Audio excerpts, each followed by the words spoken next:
नमस्कार, मी पंजाब डक महाराष्ट्रातल्या शेतकऱ्यांसाठी एक आनंदाची बातमी देणार आहे। कारण की राज्यात इतका जोरदार पाऊस पडणार आहे, तर राज्यात पोळ्याला म्हणजे 22 तारखेला राज्यात सूर्यदर्शन होणार आहे म्हणून हा अंदाज लक्षात येतो। म्हणजे सांगायचं झालं तर 21 तारखेपासूनच राज्यात सूर्यदर्शन होणार आहे म्हणून हा अंदाज लक्षात येतो। राज्यातल्या सर्व शेतकऱ्यांना सांगू इच्छितो की आज आहे 16 ऑगस्ट।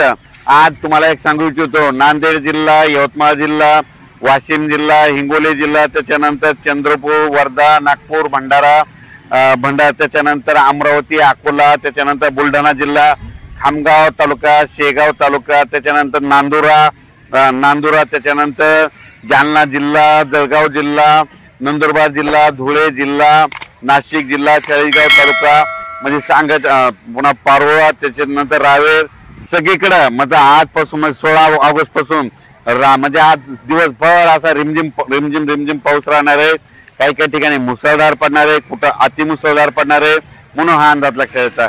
सांगायचं झालं तर राज्यामध्ये आज 16, 17, 18, 19, 20 तारखेपर्यंत दररोज वेगवेगळ्या भागात अतिमुसळधार, कुठं मुसळधार असा पाऊस पडणार आहे म्हणून हे अंदाज लक्षात येतो। आणि राज्यातल्या सर्व शेतकऱ्यांना सांगू इच्छितो की काय करायचं, 21 तारखेनंतर राज्यातला पावसाचा जोर ओसरणार आहे आणि पोळ्यापासून पाऊस कमी होणार आहे आणि त्याच्यानंतर परत 26 तारखेच्या नंतर परत पुनरागमन पावसाचा होणार आहे म्हणून 26 ऑगस्टला परत पाऊस येणार आहे म्हणून हा अंदाज त्याच्यानंतरचा लक्षात येतो।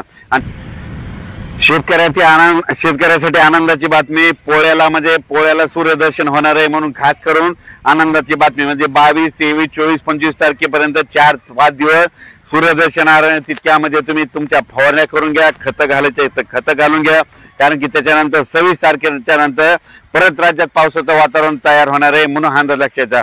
पण राज्यात सांगायचं झालं तर खरं तर ना आता जरा थोडं दक्ष राहावं, कारण की तुम्हाला एक सांगू इच्छितो, आज 16 ऑगस्ट पासून ते 20 ऑगस्ट पर्यंत राज्यामध्ये दररोज वेगवेगळ्या भागात म्हणजे परभणी जिल्हा झालं, त्याच्यानंतर नांदेड जिल्हा झालं, लातूर जिल्हा झालं, धाराशिव जिल्हा झालं, बीड जिल्हा झालं, अहिल्यानगर, त्याच्यानंतर पुणे, त्याच्यानंतर सातारा, सांगली, सोलापूर, कोल्हापूर, कोकणपट्टी पूर्ण, त्याच्यानंतर धुळे जिल्हा, नंदुरबार जिल्हा, नाशिक जिल्हा,